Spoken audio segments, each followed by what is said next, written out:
Welcome to the Siri finance literacy. చాలామందికి direct stock మార్కెట్లో invest చేయాలా లేదా మ్యూచువల్ ఫండ్లో ఇన్వెస్ట్ చేయాలనేటువంటి డౌట్ అయితే ఉంటుంది.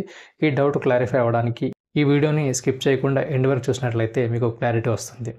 సో మనము డైరెక్ట్గా స్టాక్ మార్కెట్లో ఇన్వెస్ట్ చేయాలంటే మనకు స్టాక్ మార్కెట్కి సంబంధించినటువంటి నాలెడ్జ్ ఉండాలి. అట్లాగే బెస్ట్ స్టాక్ని పిక్ చేసేటువంటి స్కిల్ అయితే ఉండాలి. అట్లాగే స్టాక్ మార్కెట్కి సంబంధించినటువంటి డాటాని అనాలిసిస్ చేసేటువంటి మన దగ్గర స్కిల్ అయితే ఉండాలి.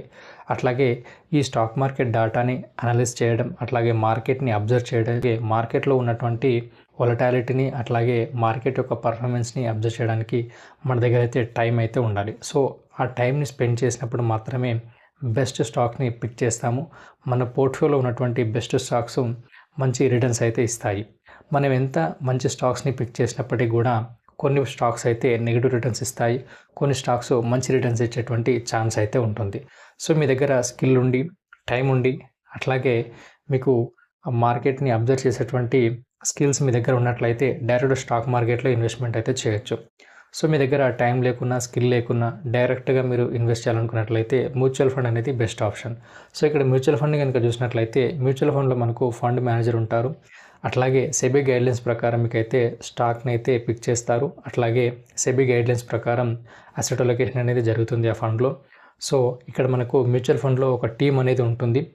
బెస్ట్ స్టాక్స్ని ఫిల్టర్ చేసి బెస్ట్ స్టాక్స్ని మాత్రమే వాళ్ళు పోర్ట్ఫోలియోకి యాడ్ చేయడం జరుగుతుంది. సో ఇక్కడ మనము ఏఎంసీలు మనకు స్టాక్ మార్కెట్కి సంబంధించినటువంటి డాటాని పర్చేస్ చేయడానికి కొన్ని కోట్ల రూపాయల ఖర్చు అయితే చేస్తాయి. సో మనం పర్సనల్గా స్టాక్ మార్కెట్లో ఇన్వెస్ట్ చేసినప్పుడు మనం అంత డాటాని అయితే మనము పర్చేస్ చేయలేము.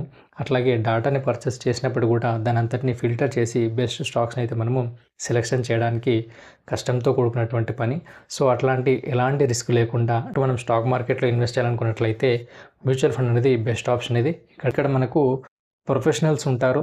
అట్లాగే బెస్ట్ స్టాక్స్ని ఫిల్టర్ చేసి వాళ్ళ యొక్క పోర్ట్ఫోలియో యాడ్ చేయడం అయితే జరుగుతుంది. సో ఈ విధంగా ఎలాంటి రిస్క్ లేకుండా ఈజీగా మనం గెయిన్ చేయాలనుకున్నట్లయితే మ్యూచువల్ ఫండ్ అనేది బెస్ట్ ఆప్షన్. అట్లాగే మనకు స్టాక్ మార్కెట్లో ఇన్వెస్ట్ చేసినప్పటికీ కూడా మనకు ఎంత టైం స్పెండ్ చేసినా, ఎంత మంచి స్టాక్స్ని పిక్ చేసినప్పటికీ కూడా బెంచ్ మార్క్ని మనం బీట్ చేయలేము. ఫర్ ఎగ్జాంపుల్ నిఫ్టీ 50ని బీట్ చేయలేము.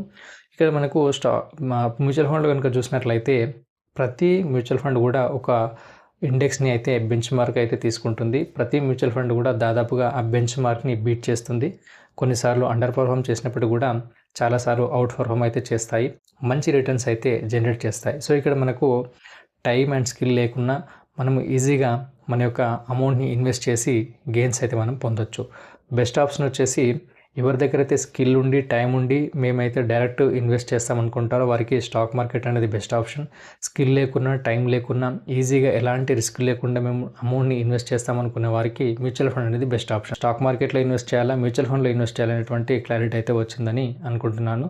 మీకు కనుక ఈ వీడియో నచ్చినట్లయితే లైక్ చేయండి, షేర్ చేయండి, సబ్స్క్రైబ్ చేయండి. అట్లాగే మీరు మ్యూచువల్ ఫండ్లో ఇన్వెస్ట్ చేయాలనుకున్నట్లయితే స్క్రీన్ మీద కనిపిస్తున్నటువంటి నెంబర్ని కాంటాక్ట్ అవ్వండి. మీ యొక్క గోల్ని బట్టి మంచి ఫండ్స్ని సెలెక్ట్ చేసి మీ పోర్ట్ఫోలియోని అయితే డిజైన్ చేయడం జరుగుతుంది.